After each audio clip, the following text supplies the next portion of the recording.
2, 3.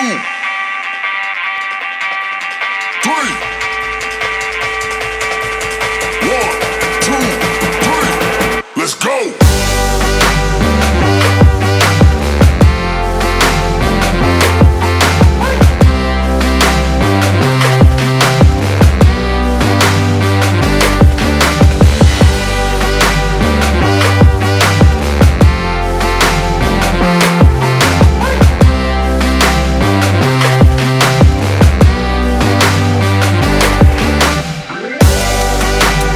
Welcome to a very special holiday edition, 4th of July of teaching crypto. And yes, we took time away from our families because we believe in this channel. So you guys, please hit that like button.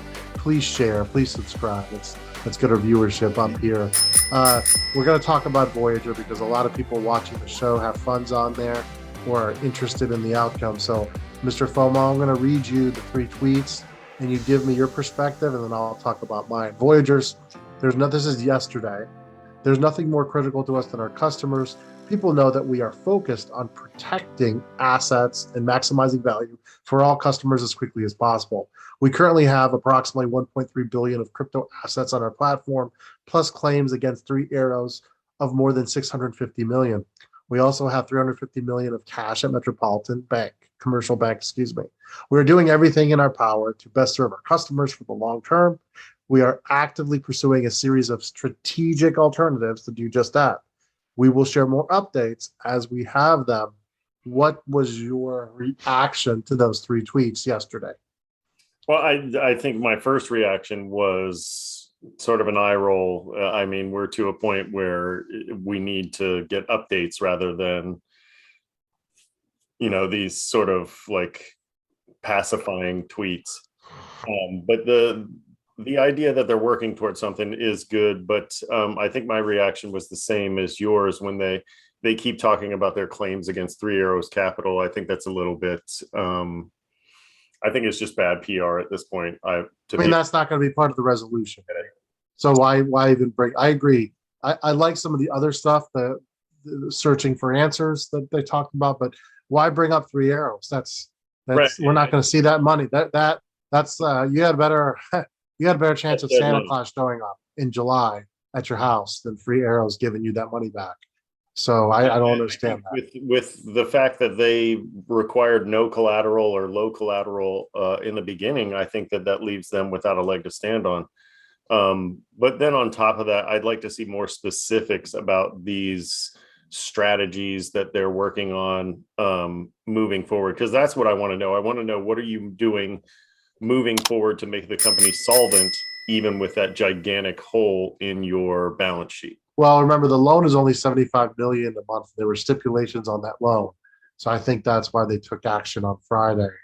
And that's a good point. Like, they're only getting so much money in; they can't pump that much money right back out with that, like I said, giant hole in their balance sheet. So, yeah, their decision to stop trading and halt everything was the responsible decision. It's what we would have liked to see from a company like Luna a lot earlier than they finally halted their chain.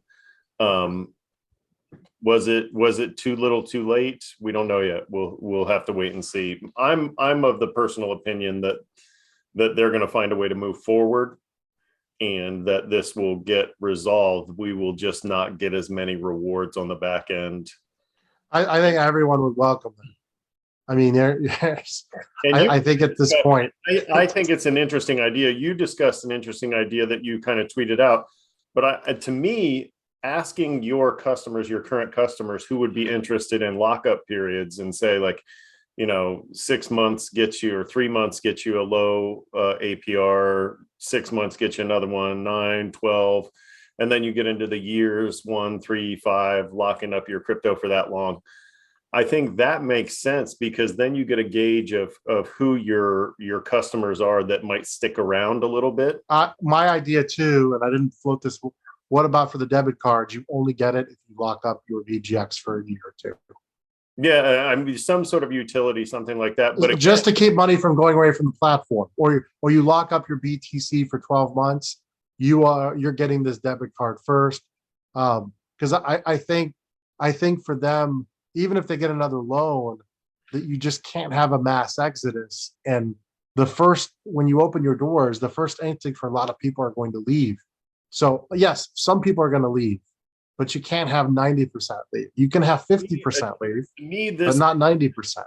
because this allows Voyager to say, okay, this is like another liquidity loan, but from our customers, right?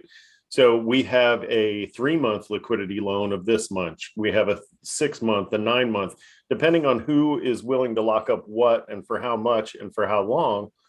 You end up having these, these short or even long-term loans from current customers that money is already there.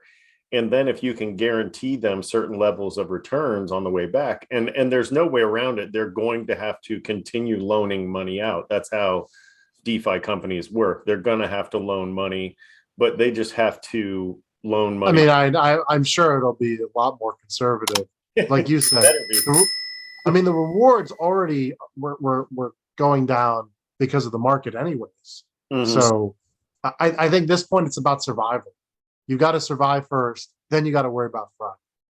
Well, yeah, and I honestly still think that's why it's an interesting idea, because you have people putting their assets onto your platform.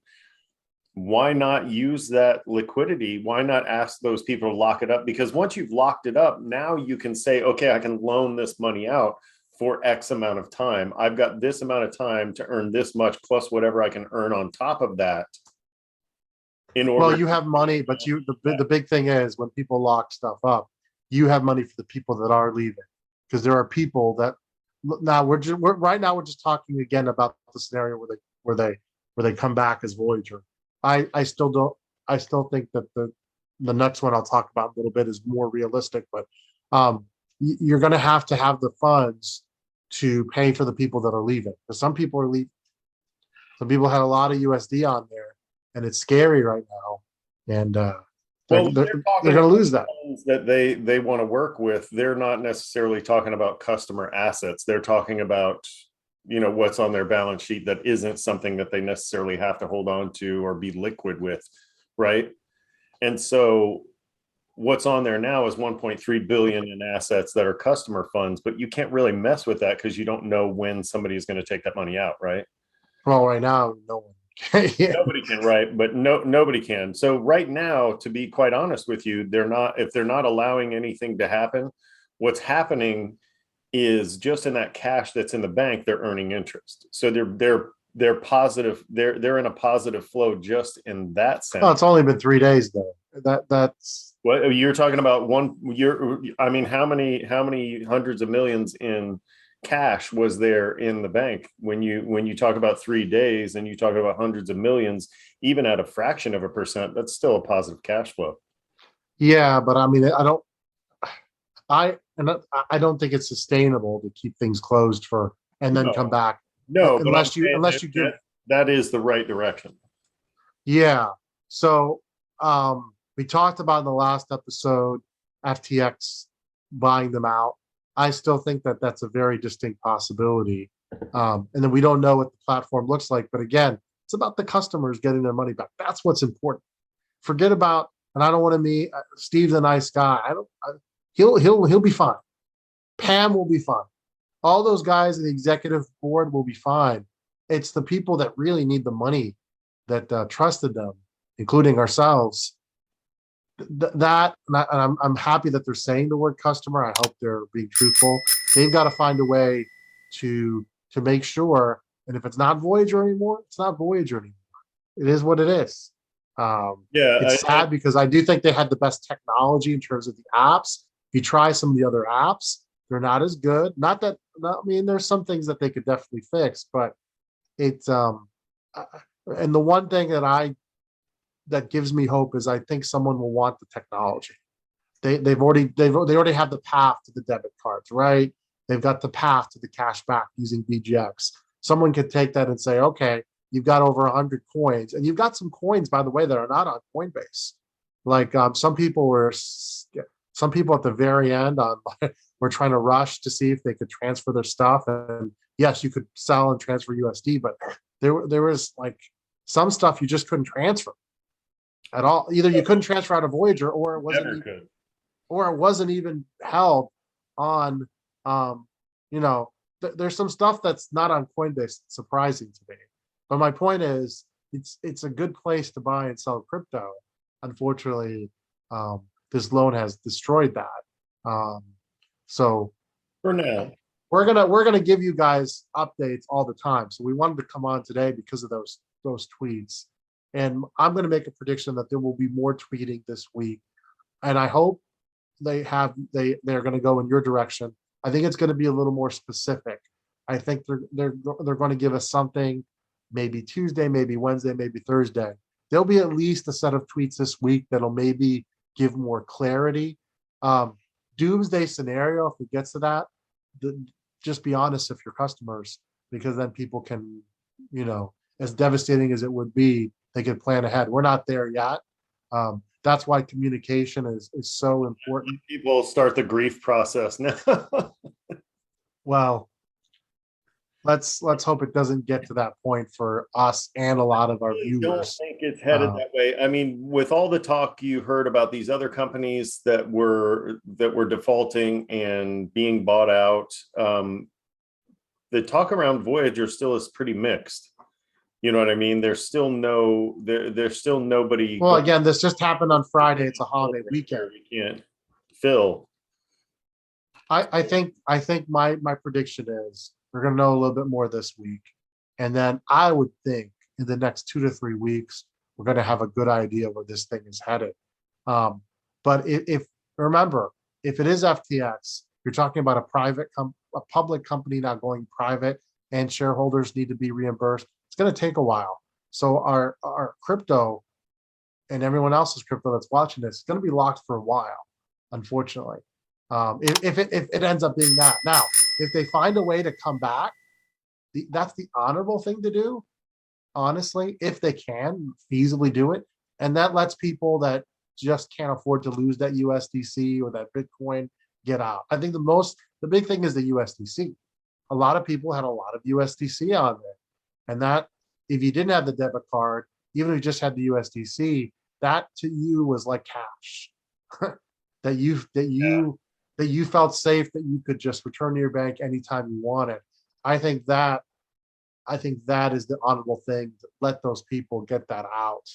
And then I mean, who knows what exactly strategic things they're going over. But for me, as long as the customers are first, and if they get bought out and the leadership team is gone, it is what it is.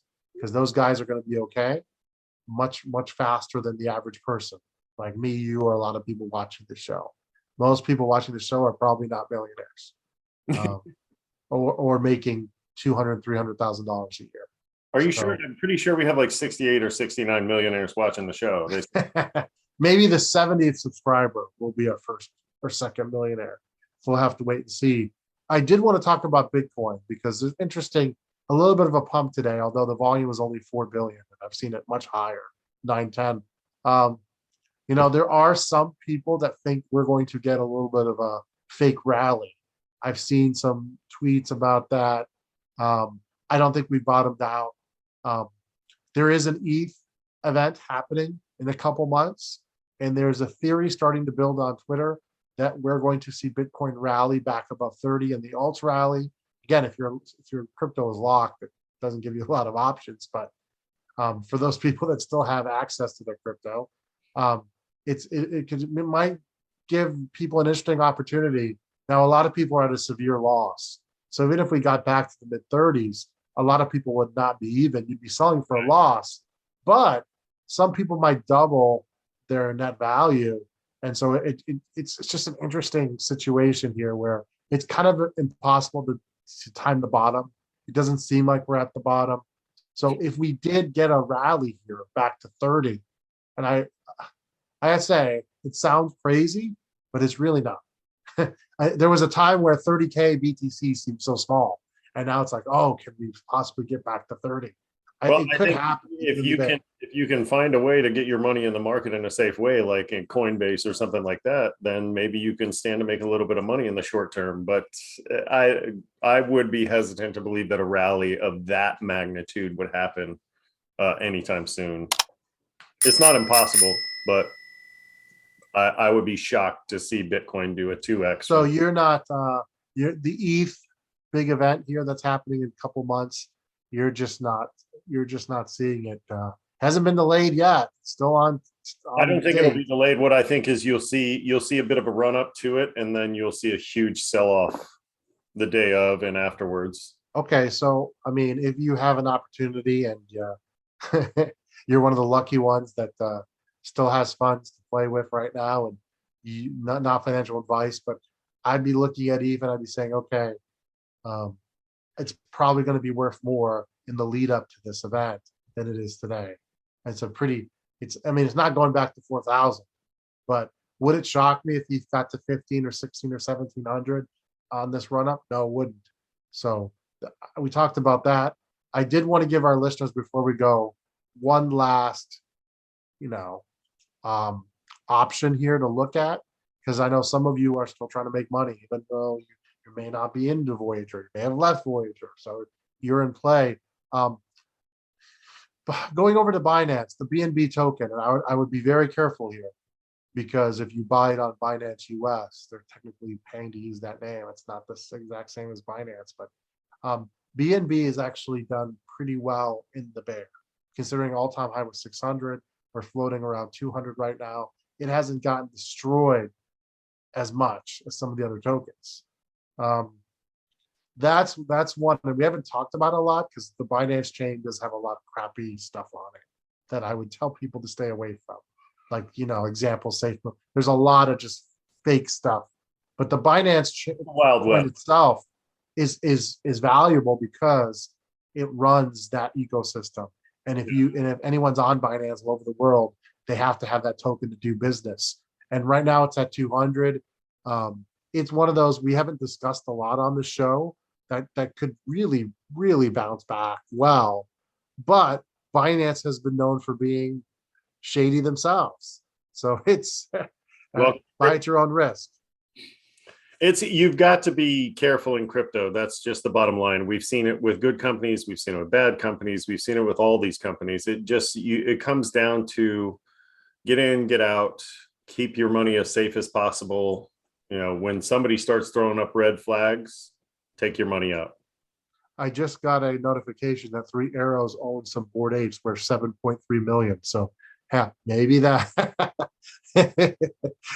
maybe like 1/100. They better sell them quickly, because those Bored Apes are going down in value. Yeah. maybe that's 7 million that could be put back into the Voyager pot. I don't know. Okay. We'll see. Yeah. So yeah, I'm seeing some before we go, I'm actually seeing some people post that anything prior submitted to the suspension is going through. That's a bit of some good news here. Right. So the pending withdrawals. I mean, if things were completely dead, those wouldn't be going through. So if you were lucky enough to do those, then they're honoring those. So that I'm not going to get too excited, but if things were, a good sign. It's a small good sign. Again, protecting their again, and I want to say this to everyone: if somehow, I'm not going to say it's a miracle, but if they do open back up, please do what's best for you, because sadly, as much as these people want to be loyal to you, there's only so much they're going to do. You just got to take care of yourself, because times are rough right now, and there'll be a day where things are much better. And hopefully, if you were with us and you didn't take enough profits in the last run, you will not make that mistake again. I can tell you that's something I will not make again. 10, 12, 13, 5%. And we'll show you. We'll show you your take. Hey, because guys, those mistakes, what happens is, unfortunately, we're learning the hard way. They haunt you for years. It's not like you. No, nobody ever became poor taking profits. Nobody's breaking the bank. So if you end up buying some ETH today, and about a month from now, on that run up, you're up. I would highly consider considering taking some profits. But guys, enjoy the rest of the holiday day, 4th of July for Mr. FOMO. This is AZcrypto. Have a great day, everybody. See ya.